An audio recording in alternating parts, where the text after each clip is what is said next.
Well, welcome everyone to class. Today we're going to be interviewing, or I have an interview with iishana Artra, currently a year 5 student at Sophia University. Hello, iishana, Hello, Ryan. and how are you doing today? I'm very happy to be here. Great. Well, I'm happy to have you here. It's nice to be able to talk to you about expressive arts and creative expression, which is what we're going to be focusing about on today. And in particular, I am excited to hear about the work you're doing both personally as well as in your dissertation, and how you integrate these things and how you learned how to do this type of work. So with that in mind, I'd love to hear how this all started for you. Where did you first become interested in using expressive arts? Oh, I don't know when I wasn't interested in using the expressive arts. I just didn't know that that's what I was doing. I was always in plays in school or drawing. I was always building things out of popsicle sticks. And even just, I know it sounds silly, but even things like building forts as a kid or just playing games with friends is using the imagination, and I always enjoyed that a lot more than anything else. And then as an adult, I started to take classes in college and in high school, and I started to feel that being creative could help me actually feel better and actually get in touch with what I was feeling. So that's when it started to turn into something more intentional. And my mother is a sculptor and an artist and a classical singer and a classical pianist and all these things. So I was always around it, too. Yeah, I remember the musical background, and in fact, I remember at one seminar you brought a couple of dulcimers. Oh, that's right. Yeah, the mountain dulcimers, which are different from the hammer dulcimers. The hammer dulcimers, a lot more people have seen. The mountain dulcimer is shaped like a teardrop, and you put it on your lap, across your lap, and you play it with a pick. Yeah, that was a lot of fun. That was a lot of fun. You played, and another student, and Mark. We even got Mark Donnerman in on it, and two other students, and we jammed. Yeah, had some dueling dulcimers and some drums going. That was fun. It was. And even that is a form of expressive arts. I mean, we were just kind of letting it flow and enjoying each other's musical explorations. Yeah, I learned even more about each of you by doing that, more than just conversation or reading what we'd written. There's something that gets conveyed in the expressive arts that you can't really put into words. It's a good way to get to know people and to get to know yourself, I think. Yeah, I agree. So, what was the first expressive arts class that you had? Oh, in my life? Yes. In my life? Specifically using expressive arts as a way of tapping into that spiritual, emotional, psychological level. Oh, okay. Let me think about that. It wasn't a class. I don't think I've taken a class that's helped me do that. Great. It was on my own that happened. And great. Say more about that. I'd love to hear about that. Okay. There was a time when I was about 27. I took this huge departure from my life. Just totally, I deconstructed it, and I was starting over in all possible ways. I had 2 outfits. I left the country with a backpack, one-way ticket. And during that time, I really reassessed. I did a whole life review, and I got in touch with, frankly, a lot of pain that was blocking me from going forward in my life. And I was living in Florence, Italy at the time, so I was surrounded by a ton of art. And one day, it was like I exploded. I got on a bus, I got this huge ream of butcher paper from a local butcher, got back on the bus, got into my room. I put that paper on the wall, and I had a piece of charcoal, and I just stood on top of the bed, this huge piece of paper. I started to just let my arm do whatever it would do. And I was expressing myself. And what came out was a secret. It was this secret identity that I had that was all about the pain. And like my secret pain body came out on this piece of paper. And that was the beginning for me of learning to use the expressive arts as a practice of getting down to the truth of who I am. So that was the beginning. And from then on, I've almost always done my art full-bodied like that, really big pieces of paper on the wall, black and white, so I don't have to think about color, and I just go for it. And I never really know what's going to happen.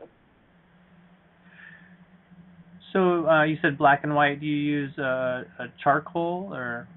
Yes, I use charcoal, and I like to use different grades of charcoal. So there's vein charcoal, and there's charcoal that crumbles on the page, and charcoal that stays really smooth, and it has a lighter line, softer line.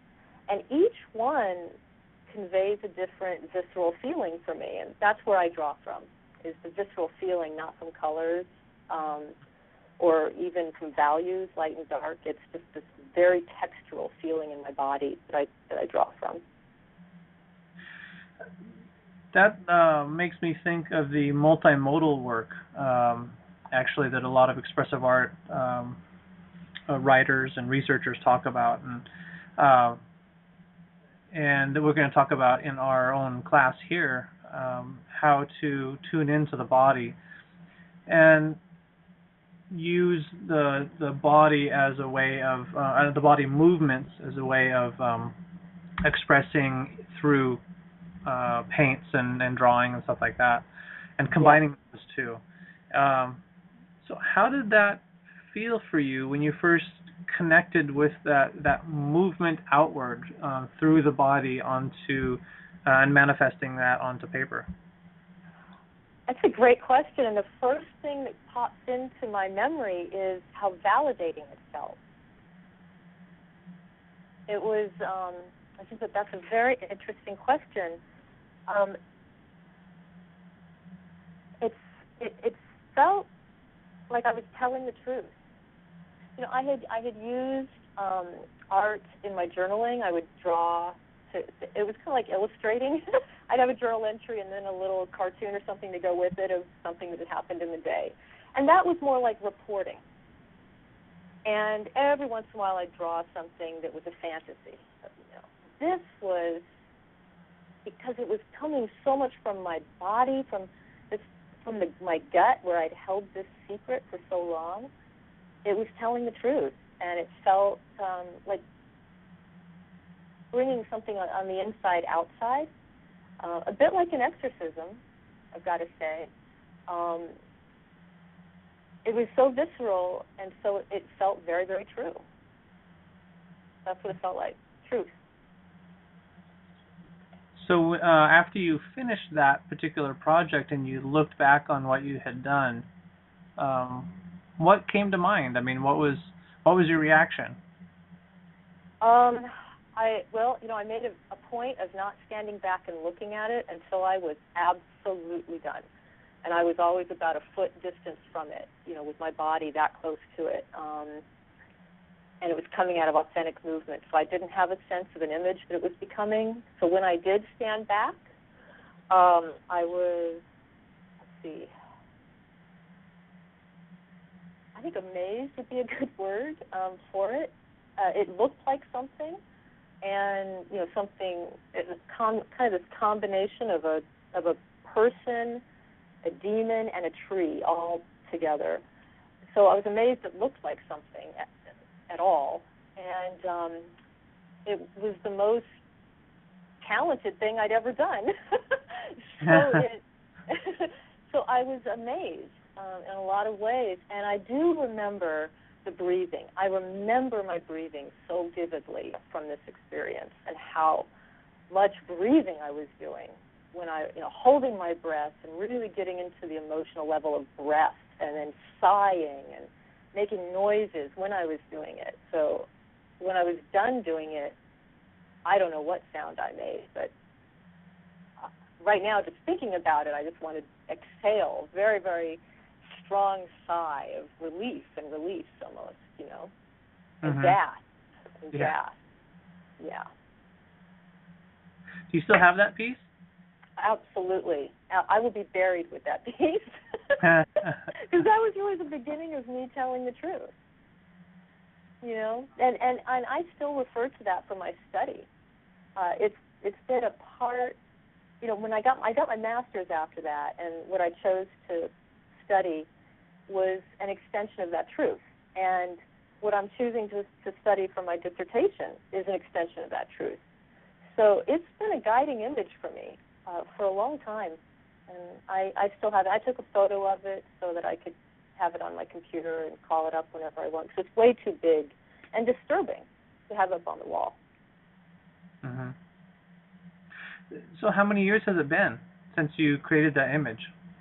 That was, it has been 14 years. Okay. 1998. So to have it be 14 years and you still remember your breathing and your body is quite amazing. Yeah, I actually feel there's a part of me that's still there doing it. As you're asking me questions about it, it feels that present. Because I think because I was telling the truth, and the truth hasn't changed. Mm-hmm. Well, and it also sounds very much like an altered state of consciousness that you were in. And it's funny that state of consciousness started a couple of hours or so before I did it. I felt it come on me. And I was just a biped in Florence, Italy. I didn't have a car or anything like that. I got on a bus. I found a butcher. I asked him in very broken Italian for a big roll of butcher paper. And I got back on the bus and carried this huge roll. I was like possessed. And got in. I didn't have a clue what I was going to do. And I strapped it on the wall, and I'd never done that before. So I was possessed for quite a while. How long? That was going to be one of my questions. What was time like in that state, and how long did this hold? I have no idea. I didn't alter it afterwards. I know that. It was done. I've never added or taken anything away from that image on that paper. It was one session. Yeah. Now, have you made any images since, or done any other expressive arts while contemplating that image? Oh, while contemplating that image? Like as a building off of? There was one piece I did where stylistically I attempted to build off of it, which it was interesting to look at. But doesn't carry any of the energetic resonance. It doesn't. I don't see it and feel anything. In the second piece. In the second piece, yeah. And it's a piece I feel like if anybody else were to look at it, it wouldn't mean anything to them, but it might. But it's a piece I wouldn't be proud of or anything like that. Whereas this piece, because it means something to me, I want to show it to somebody. So there's also this sense that somehow that's going to be carried through to someone else who sees it. Right. How much raw power is behind it. That it maybe conveys some deep meaning? Yeah, something that is not superficial, something that may connect with someone else seeing it on more of an imaginal level, than just a level of imagination. Sure. So if that was the start, fast forward to where are you at now with your own personal, not necessarily what you're doing with your dissertation, but your personal expressive arts practice. I mean, what do you do now? I wish I was doing more. Let's see, what am I doing now? Not enough. I'm really looking forward to having more time. I know there's a lot I want to be expressing. What I'm doing, I'm not really doing anything right now except for my dissertation study, which involves the arts, and it involves me as a researcher doing arts. But as far as a personal practice, part of my stress level is the fact that I'm not expressing, I'm not integrating my life through creative expression.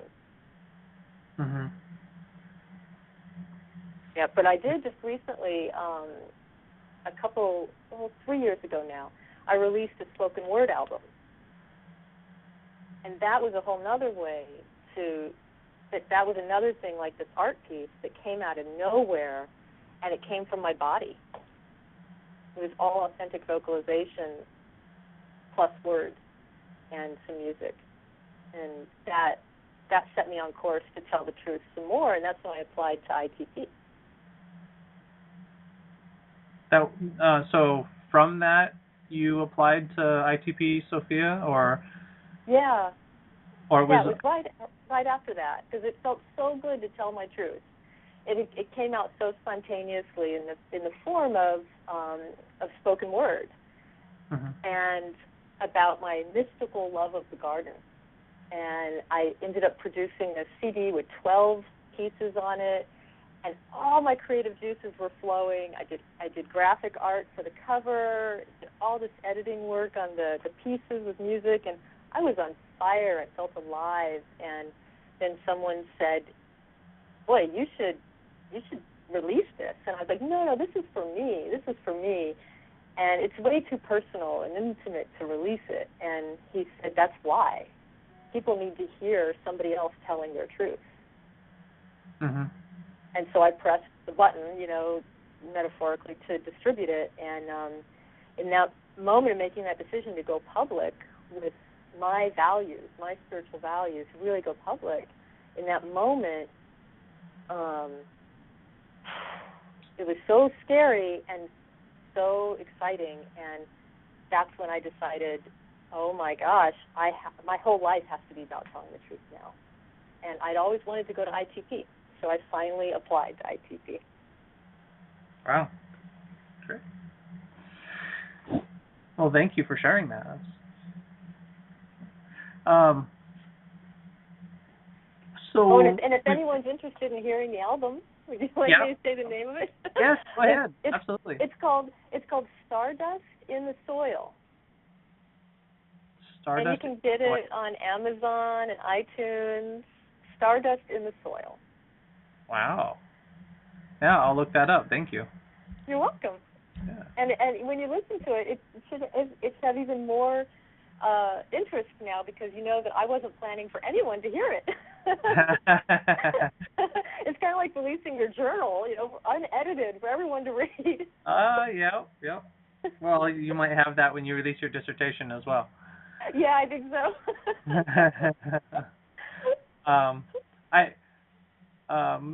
Just having a bit of an aha experience because I've had some shamanic experiences that have to do with stardust in the soil.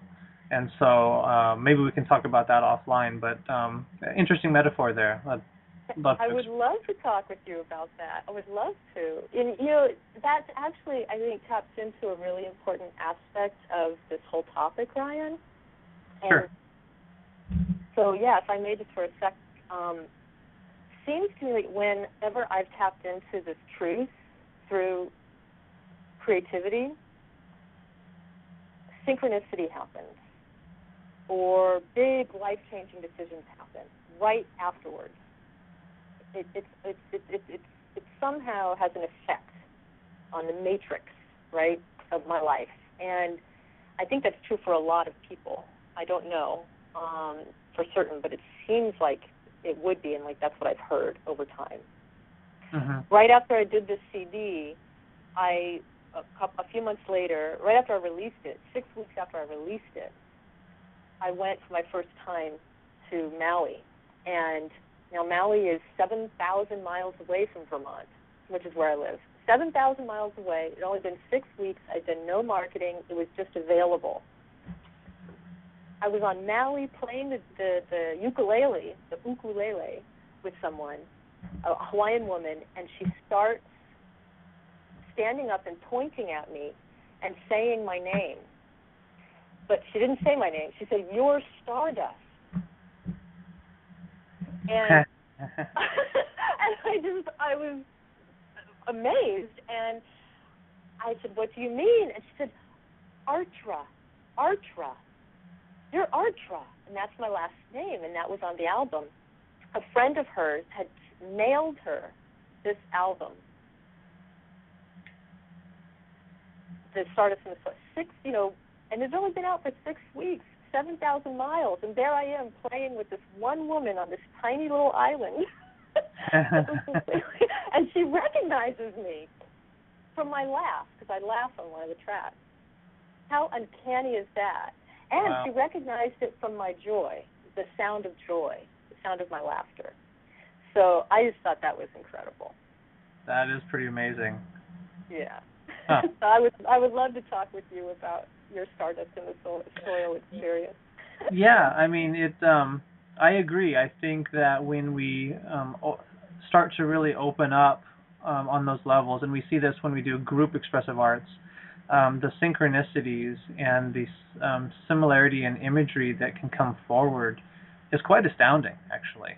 And it's always a pleasure to see how things become knit together when we start working more in depth with expressive arts. So.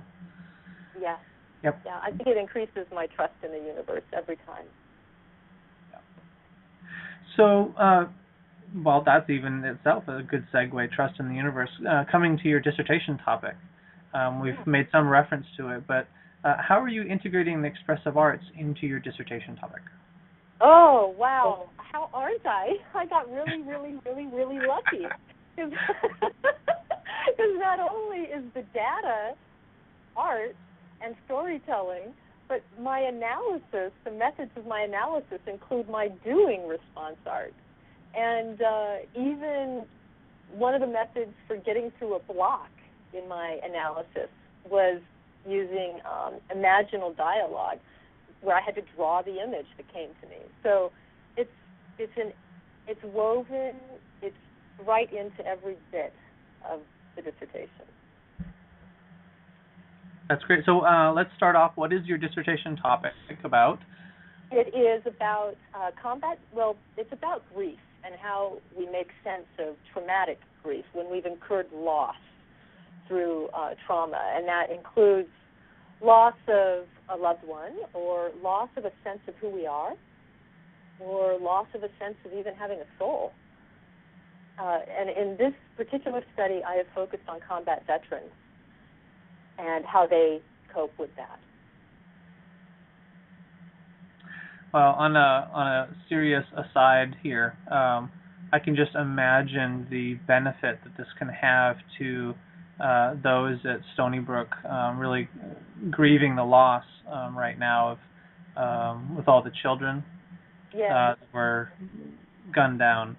But I could see this type of work being of immense value to that community and the families. Yes. Well, yeah, that's quite a tragic story, and it does show how this topic is something. Well, I think everyone is touched by it at some point in their lives, and yet so often it's a topic people don't discuss.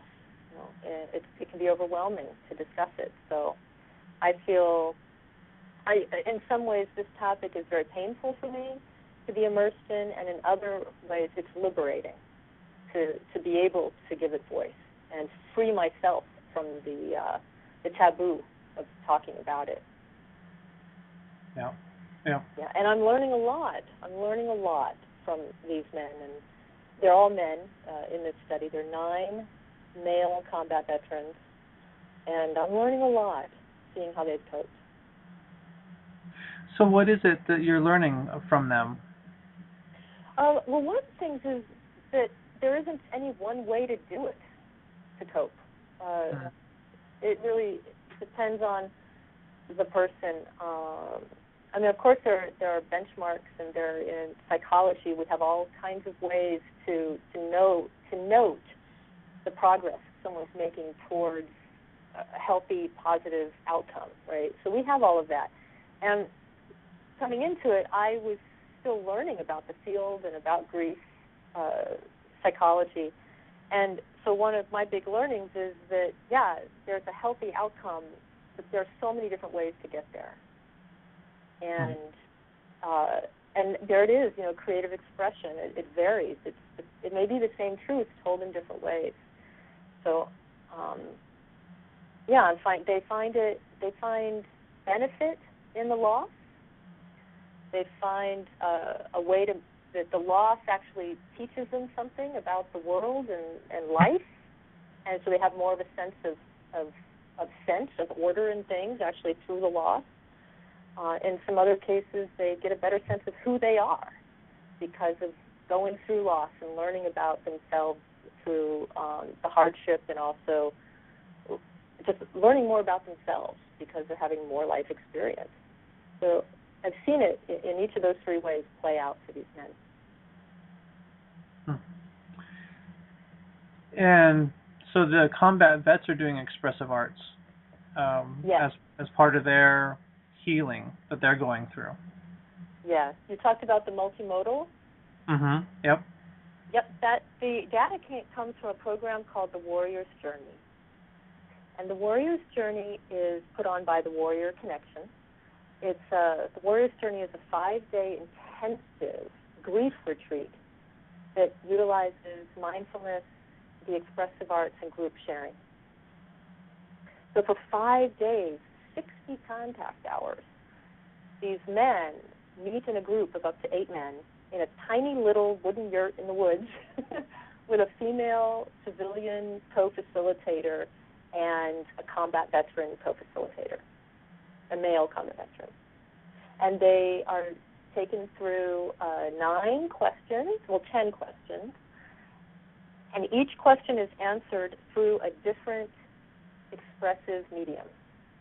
And then at the end, on the 5th day, and the very, very end of the day, they pull all their art together and they tell their story anew to each other as a group, and they've invited in some staff and other people from the program. So what are some of those mediums that you use with them? They vary a lot. We have drawing. So we have 2-dimensional and 3-dimensional mediums. They all give the option of color, the use of color. There isn't anything that encourages black and white. I've just noticed that actually in doing the data analysis, and I think that's interesting. But they're 3-dimensional, so there's clay, and they put that on a little paper plate, and they make they depict a loss. There's a mask making, so we have these paper masks where the nose actually protrudes, so it's 3-dimensional, and they put an image on the outside and an image on the inside to show the difference between the face the military taught them to put on, and the inside would show the part of themselves that was watching it all happen. And then other mediums are a collage, and another one, they make a shield. They go into nature and get branches and leaves and all kinds of things, and feathers and beads, make a shield. Drawing, of course, with crayons, though, because of the crayons are oil pastels that you can really press hard on and they won't crumble. But you can get some textural variety there and get that emotion out by gripping the thing and really, scrawling on the page if you want to, or do it soft. So and then there's touch drawing. Do you know about touch drawing? Yeah. I've heard of it a little bit, but our students may not have, so you can go into it and describe it. Yeah, well, touch drawing is a great way to access the abstract, access things on a very abstract level. So it's actually been a little tricky for us to incorporate it. But what you do is you take a roller and well, how do we start this? Okay, so you take something flat, like a piece of glass, and you put ink on it, or tubes of paint on it, and you squirt them out, any color you want, in any pattern you want, doesn't matter.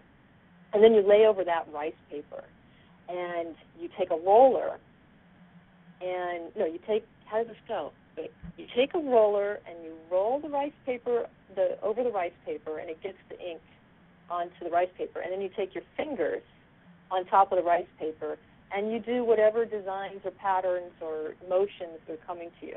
And then when you lift up the rice paper, you have this incredible image. Mm-hmm. So that's how that works. And the image is never what you don't have control over the image.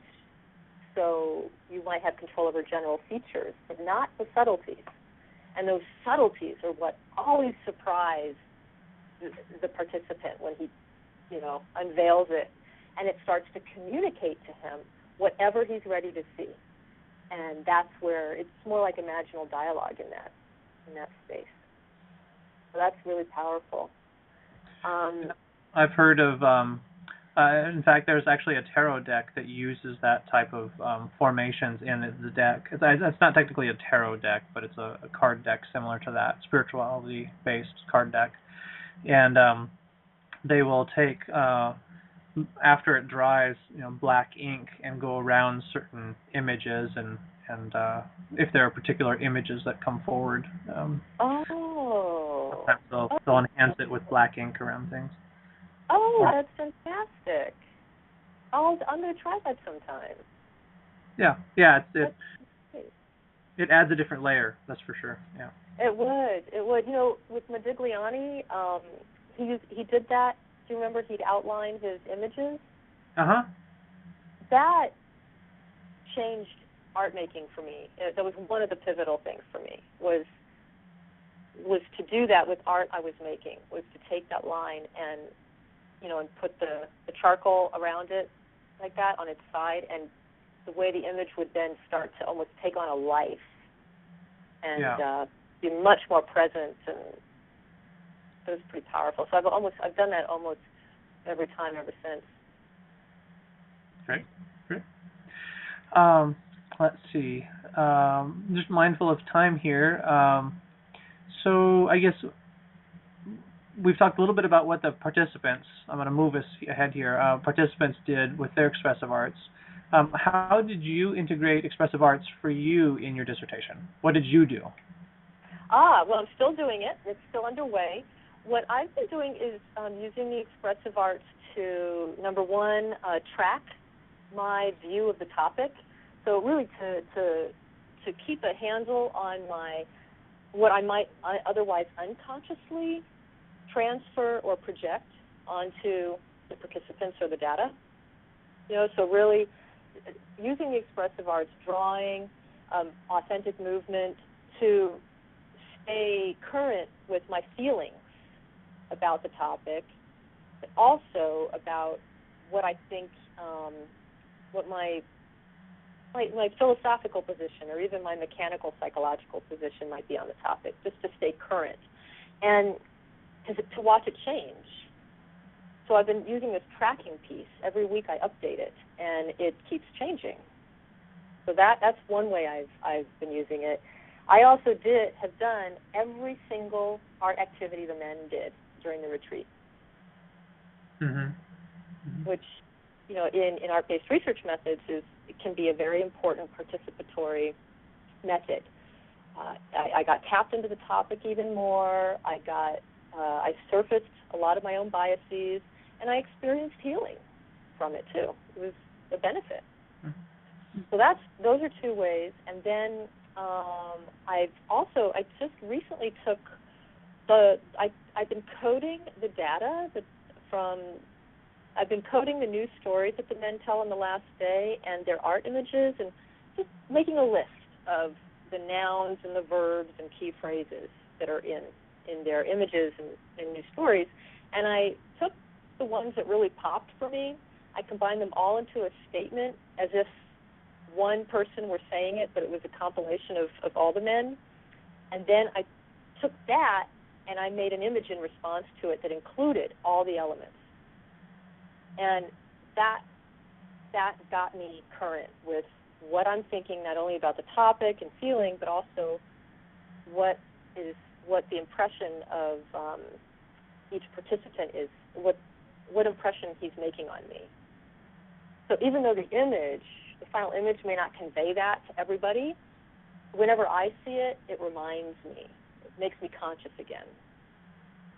So, is that helpful? Does that make any sense? Yes. Yeah, absolutely, it does. Okay. To me. Good. So, and Ryan, this is an intuitive inquiry, so that creative synthesis is a really important piece at the end. Absolutely. Well, I was thinking about that actually, the creative synthesis piece. And for me, thinking about what you're saying, it really resonates as that creative synthesis piece that helps for you as the researcher have your data hang together in a meaningful way for you, and reconnect you again with the deeper river of meaning coming through in the study. Yes, and that's really been, I think, the hardest adjustment for me. One of them, at least, with this entire research study, has been letting go of that very traditional way of thinking about research, and that I have to produce results that are going to make the same sense to everybody. And in fact, what's happening in this research is there is no way to translate I haven't found any way to translate the really subtle aspects of grief and coping with grief, the really subtle stuff, through words. I just haven't found a way to do it. Or through words that are very linearly connected, that aren't, poetic or something like that. So having the art as a method for conveying the results, is also really freeing, and feels like every day I'm realizing more and more how I can use them to that effect. You can really speak to the how do you pronounce it? Poesis? Poesis? Poesis of the phenomenon we're studying. Mm-hmm. So from a utilitarian perspective, was this useful? Learning expressive arts and using expressive arts, was it useful to do that with your research? Oh yeah, because I'll tell you, just going in, first of all, if I hadn't done all the arts that they had done, and I had just jumped into analyzing their data, I think I would have been more upset by the content of the data. I would have been because I got to work through some issues by doing the art that they had done in response to the same question. So I was more able to hear their data without feeling triggered by it on some level. Mm-hmm. And also, I got really blocked after I had written up their data, and I was going to start doing the interviews. I had actually just finished the interviews, and I was going to start doing the narrative inquiry. And I felt overwhelmed, and I couldn't move forward. I was lost in the woods. And so I did art as part of imaginal dialogue through transference dialogue. And the image that came forth was the trickster, the archetype of the trickster. And I drew, and I started to unblock. I started to get clearer and clearer about what my resistance was. And it was, I don't know that I would be as far along now if I hadn't done that, because I got clearer about my own growth edge, and the edge of my own growth that I was coming up against by using the expressive arts. Right. So for all those that are just starting out, just starting out for the first time doing expressive arts, or just starting to engage a little bit deeper, do you have any recommendations that you would give them? Oh, you mean using it for their research, or just in their lives, or? Just in their lives. So for those students in this class that are taking expressive arts class and for the first time, any recommendations? Oh, yeah. Okay, one definitely comes to me, and that is to be counterintuitive. So what I mean by that is when I have felt really blocked about doing art, and I've actually done it, the most raw, the most freeing forms come out, and they just unblock me, and they open things up. And so it's to do it when least inspired, and of course do it when inspired as well.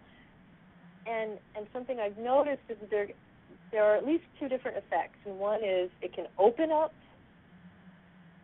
our thinking in new ways, or it can help us get our bearings on our thinking, which are each really, really worthwhile ventures. So I would say do it no matter what, and the less you want to do it, the more fruitful it may be. Great, thank you. Yeah. So final question before we wrap up, is there anything that you have thought of along the way that you'd like to share that you haven't had a chance to share with folks yet?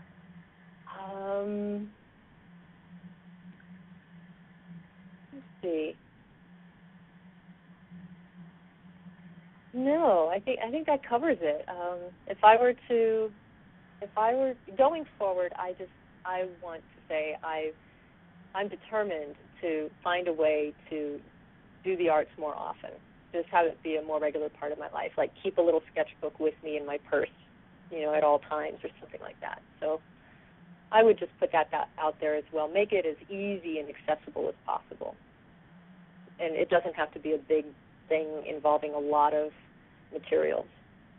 It can even just be a movement in the bathroom, in the public bathroom at the cafe. Just move authentically for a minute. Things like that. Great. Thank you. Yeah. Well, thank you for taking this time to talk with us and share your various experiences with expressive arts and creative expression, and wish you well in your finishing of your dissertation project and as you move forward from there in your professional life of integrating the expressive arts and working with it professionally. Well, thank you, Ryan. I'm really excited to be on this journey, and I've enjoyed talking with you. Yes, me as well. Take care. Bye-bye.